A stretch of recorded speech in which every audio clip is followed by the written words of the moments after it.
This is our assistant principal. Whether you're a college student, whether you're an employee of an organization, doesn't matter what you're doing. If you're trying to create environmental opportunities, you need to get the people that are higher up involved. You need to bring them on board.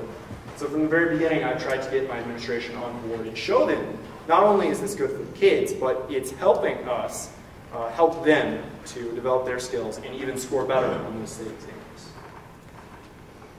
So the last one in the classroom I want to talk about is the environmental club. And I'm actually going to let the students show you what they do. We don't recycle. When I die, you die, we all die. Bye-bye. I like to recycle. Make me do the cycle.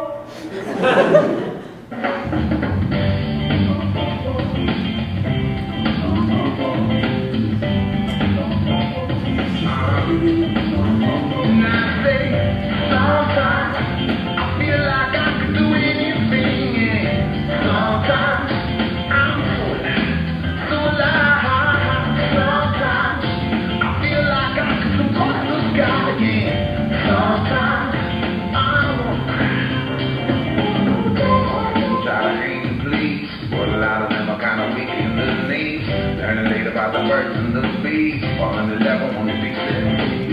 Playing ball at the age of 13. Everybody's growing up with a dream. I never noticed what could happen to me. Time flies when you walk in the street. One minute they got you holding the next. The next minute they got your phone. It's a nasty place. Only a rat doing a rat race. People will be falling away. To make you move today.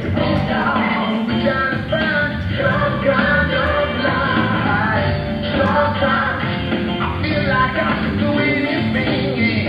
Sometimes I'm so alive. Sometimes I feel like I can cross the sky. Sometimes I want to cry. Very mental.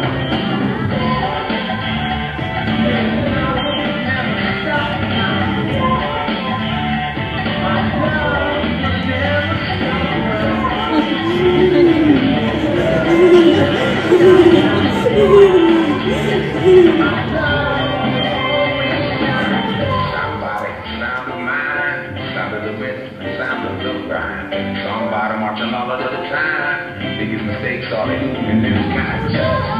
Let you be judged. The crossroad or the billy club. Blood bubbling thicker than my young. The heartbeat what was dumped up. Show love and love you know. Family wherever you go. Tokyo to Acapulco. Akimo, Magnifico.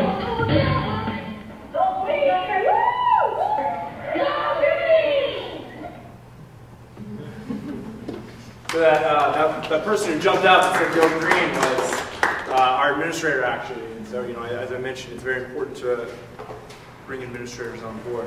My students actually filmed that video. I helped them clip it together. But one student in particular that did film it, he has a lot of trouble in class. And this project for him was a big deal. And this was a chance for him to show what he could do.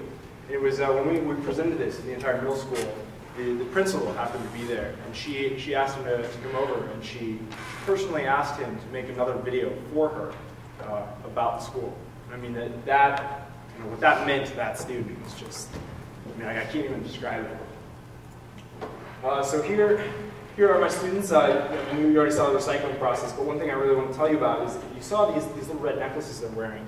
That's an important part of motivating my students to do the recycling. Most of the other clubs in school, these character education ones, are much more fun, I guess you could say. You get to go play football, you get to knit, you get to do all sorts of different things. My students are working. They're doing a service for the school. So what are they going to get out of that in return? And you know, as a student, you don't get to roam the halls unsupervised. You have to be with the teacher at all times. These are hall passes. They're actually signed by the assistant principal of our school, and students, so long as they're doing their recycling, can wander the halls unsupervised. This is a huge deal for my students. They love it. And I actually have a lot of students that want to join, specifically so they can get these hall passes, and I kind of have to, you know, be selective. I don't want just anybody roaming halls, but it's important to them. Again, students do all the work. We've gotten involved in other issues besides recycling. They painted these bags, you know, engaging in different intelligence. They painted these reusable bags that were actually sold in Whole Foods in New York City. Another way to motivate my students is through Frisbee, and this is something that actually dates back to my high school days. We had a Save the Rainforest Frisbee tournament for a couple of years, and it was fun. You know, it was a great way to engage people about the environment. So when I got to the zoo here, we also played a lot of Frisbee, and that was something that I think was on the schedule for tomorrow's tour of campus, playing Frisbee on the quad. It may not happen with the weather, but it works with you know, 12, 13, 14-year-old kids too. They love it. So many people want to come and recycle so they can play Frisbee afterwards. And, you know, I think it's really cool. It teaches them about, you know, freedom and responsibility. If they're responsible, they get the freedom to have the hall pass. If they're responsible and work hard, you know, there's time at the end for having fun too.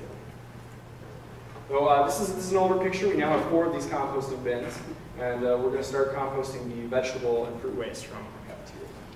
So those are the influences inside the classroom, but really, I only see my students from 8 a.m. to 3 p.m. So what are they doing outside of class? I can tell you anecdotally that they watch a lot of television, they don't do their homework, and they spend a lot of time playing video games. But I wanted some data to back that up.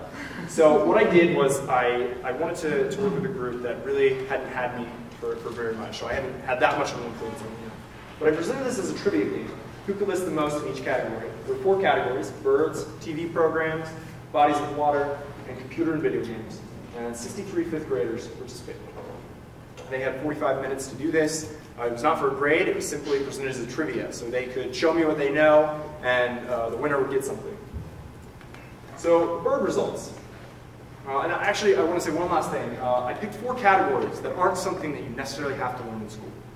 Okay? You don't necessarily get taught about birds or bodies of water. You might learn something about them. But a lot of times, people learn about these things outside of the classroom, at least in their earlier education. So, students on average listed 8.1 birds. They attempted 9.1, so it wasn't as if I was scratching these birds off and saying, oh, you don't get credit for that. I was very generous in accepting bird terms. Students got credit for listing hen, rooster, chick, and chicken. So that's 4 right there. The average is inflated. In total, the diversity of birds that they came up with was 45 birds. Specific birds, you know, they're actually specific birds: bald eagle, blue jay, red-tailed hawk, eastern bluebird. The rest were very general, like eagle or seagull. Only 2 students listed more birds than TV shows. The class difference, just a real quick note, I think this shows by incorporating birds into the classroom, students do remember it. In 502, this is one 5th grade class, the one that I teach. And then there's 503, the other 5th grade class. In 502, 28 listed the bluebird. In the other class, only 6 did. And my theory on this is that back in October, we did a graphing assignment about the population of eastern bluebirds. And I think that that's where they got it from. TV results. Students on average listed 18.5 TV shows, attempted 21 on average. Their list included 316 distinct TV shows. I had to look most of these up. I don't watch TV so much, so it was very educating for me. 61 students listed more TV shows than birds. Bodies of water, you'll see the average attempted in a minute, but I thought it was good that most students listed the Hudson River. It's a major waterway in New York City. This is good. A little bit alarming, perhaps. No students listed the East River, which is another major river in New York City. It divides Manhattan and Queens and Brooklyn. They live in the Bronx, so maybe that's excusable. However, you look at the Bronx River. All they had to do was stick Bronx in front of river, and they'd get it. They didn't do this. No student listed the Bronx River, which is accessible in multiple safe areas, less than 2 miles from our school. And then, most shockingly, the Harlem River, which is 4 blocks from our school. Not a single student listed it. Again, I don't want to indict individuals here. This is not to say, oh, my students are so misinformed. I think this is a reflection of our society. They put a highway in front of the Harlem River. How are you supposed to appreciate a river? There's a highway in front of it. Just an overall snapshot. I used attempted. I haven't fully tabulated the correct bodies of water and correct or accepted video games and computers, but you can see from the numbers that when it comes to electronic media, my students know a lot more than they know about nature. So conclusions. Just listing a name is a pretty low-level skill. It does tell me whether they've maybe had an experience that makes them remember it. And I can say, in a lot of cases, they haven't had the experiences to expose them to bodies of water. They haven't had the experience to expose them to birds. They could tell me a lot about television. I did a small follow-up survey, and I had students distinguish blue jay and bluebird, and the sweet life on deck and the sweet life of Zach and Cody. Both are very similarly named, and students could tell me the difference between the TV shows. They didn't know the difference between bluebird and blue jay.